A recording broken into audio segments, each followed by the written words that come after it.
Hi, my name is Rob Baker, and I'm running for a seat on the Springfield City Commission. I appreciate that you've navigated to my website to learn a little bit more about who I am and what my credentials are for office. I've got 4 podcasts on this website. This one deals with my credentials and a little bit about my background in public service.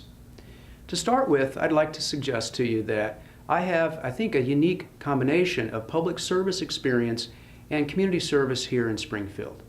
I have a PhD in political science from the University of Missouri, specializing in public administration and state and local government. And while I think my education will certainly be helpful to me as a city commissioner, I believe it's my combination of public management experience and community service here in Springfield that actually makes me uniquely qualified for this position.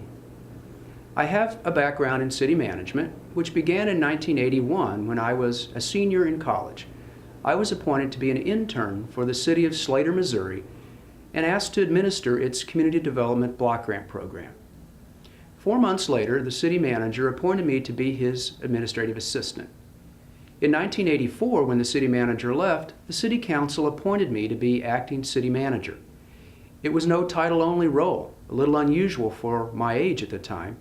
I was actively involved in preparing and administering the city budget, preparing the city council agenda, working with citizen groups and the media, as well as personnel management on a day-to-day basis. When I came to Wittenberg in 1987, I was determined to make sure that students understood the importance of local government to their lives. And in doing so, I created the Local Government Management Internship Program in the early 1990s, in which students go to cities during the summer, accompanied by me, and work as interns for those cities, completing projects for about an 8-week period. I have been able to spend a lot of time in cities around the country, 5 cities in 4 different states, Nebraska, Wisconsin, Florida, and New Hampshire, as I've helped the students work on the projects that have been assigned by the cities. The program has been so successful that now it's sponsored by the International City-County Management Association, and any student from any college or university in the country can participate in the program.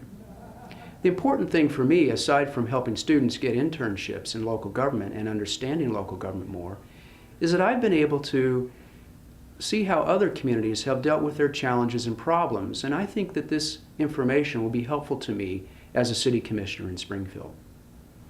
Locally, my most significant experience, I believe, to this community has been as a founding member of the Rocking Horse Center Board and a supporter of that board from its inception.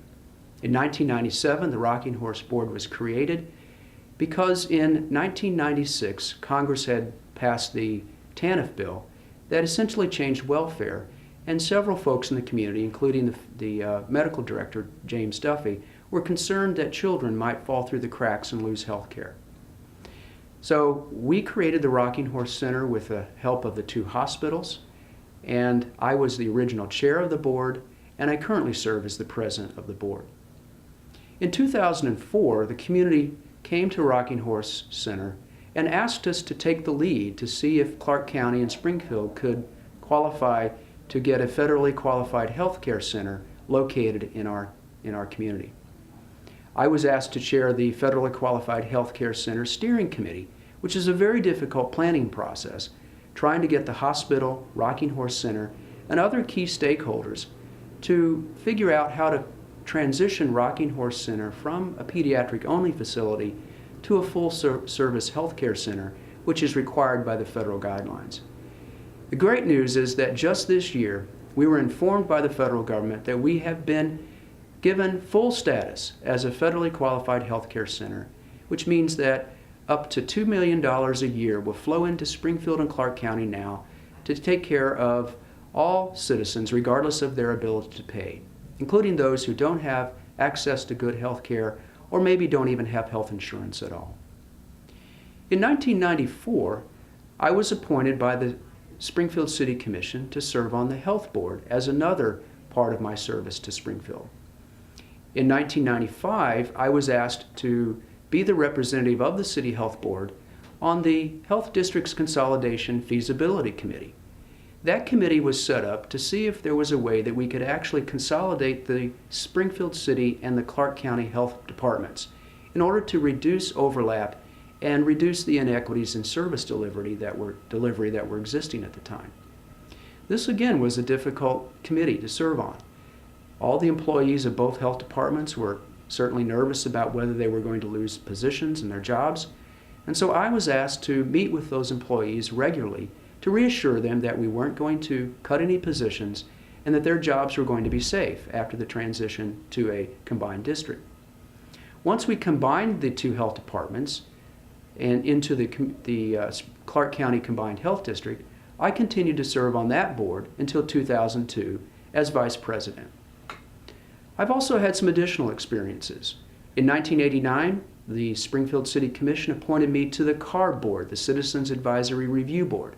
That's the board that makes recommendations to the city on how to spend community development block grant dollars. I also chaired that board. In addition, since 1988, I have regularly given presentations to the Leadership Academy, which is now called Leadership Clark County, on local government. In 1996, I was a member of the Wittenberg Urban Studies team that authored the study titled Updating the Dream. That study was important because it laid the foundation for the eventual negotiations that resulted in the Cooperative Economic Development Agreement, or CEDA, between the City of Springfield and Springfield Township.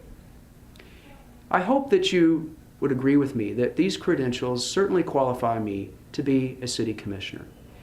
And I would just like to remind you that in November, you have 3 votes for city commission. Please cast one of those votes for me. Thanks for listening.